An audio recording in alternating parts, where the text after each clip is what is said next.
कंपनियों के लिए। तो 3 की बात है तो पहले 3 सिटी गैस डिस्ट्रीब्यूशन। बिल्कुल, बिल्कुल। और ये सिटी गैस डिस्ट्रीब्यूशन जो है काफ़ी इम्पोर्टेंट डेवलपमेंट यहाँ नीरज जी जैसे बता रहे थे कि गैस की जो नई कमेटी रिपोर्ट आई है उसको संज्ञान में लेते हुए ये अप्रूवल बहुत ज़रूरी है। चलिए इसके बाद जो है SJVN ये एक स्टॉक भी रखते हैं रेडार पे, क्योंकि क्लीन एनर्जी के मामले में SJVN भारत की सबसे अग्रणी कंपनी है। NHPC के बाद SJVN की काफ़ी सारी रिन्यूएबल कैपेसिटी है और जिस हिसाब से इन्होंने नए नए प्रोजेक्ट्स नॉर्थ ईस्ट में लेना शुरू किए हैं, ओवरसीज़ में भी 2-4 कंट्रीज़ के साथ ये बातचीत कर रहे हैं जैसे भूटान, बांग्लादेश।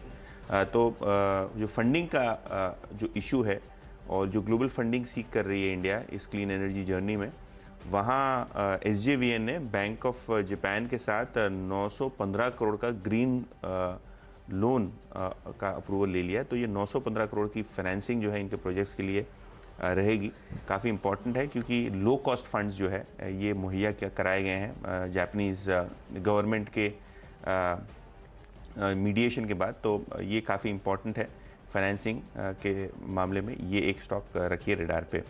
इसके अलावा अल्कार्गो लॉजिस्टिक्स ये एक स्टॉक काफ़ी फोकस में है क्योंकि इनकी जो सब्सिडरी है गति और गति के अंदर % अपने जेवी पार्टनर से खरीद लिया है वापस, और ये टोटल डील जो है 400 करोड़ में हुई है।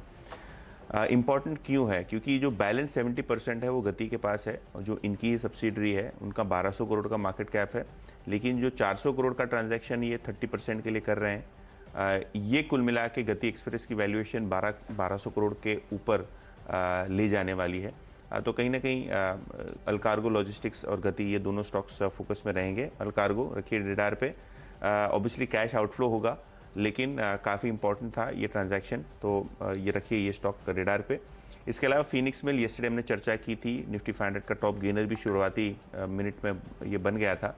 लेकिन फिनिक्स मिल की बात करें तो इन्होंने जो CPP इन्वेस्टमेंट्स हैं, कैनेडियन पेंशन फंड और CPP इन्वेस्टमेंट्स, इनके ज़रिए सेकेंड ट्रांच ऑफ इन्वेस्टमेंट अपने एक प्रोजेक्ट के लिए ले आए हैं। ये कुल मिला के 160 करोड़ इनको सेकेंड ट्रांच में मिलने थे, वो मिल चुके हैं।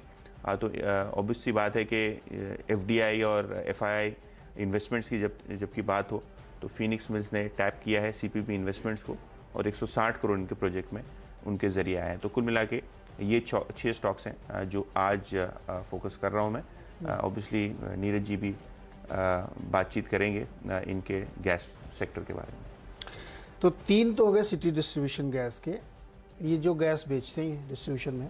3 इसके यूज़र्स, और यूज़र्स में कौन है? Fertiliser companies, NFL, Madras fertiliser और RCF। इनको क्यों फ़ायदा होगा? इनको इसलिए फ़ायदा होगा, आपको 3 नंबर याद रखने खाली।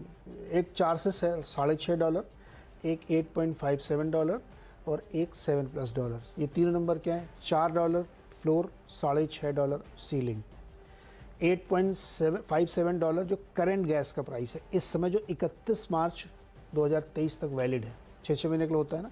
और जो $7+ वो ये है कि अगर आप 25 फरवरी से 25 मार्च का प्राइस लेंगे तो उसका एवरेज $7 से ऊपर आता है, which is the 10% of the Indian food basket.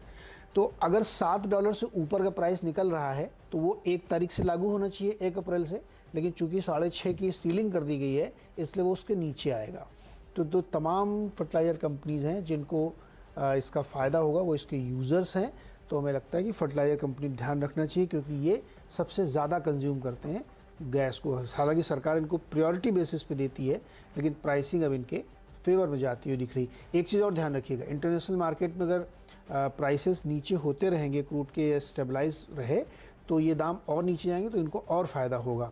अगर क्रूड और ऊपर गया तो भी इनको बहुत फ़ायदा होगा क्योंकि सीलिंग से ऊपर वो जा नहीं सकता है।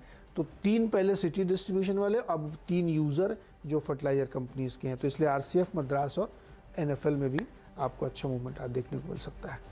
6 स्टॉक होएगा। छोटा सा ब्रेक लेते हैं, ब्रेक के बाद अगले 4 स्टॉक्स।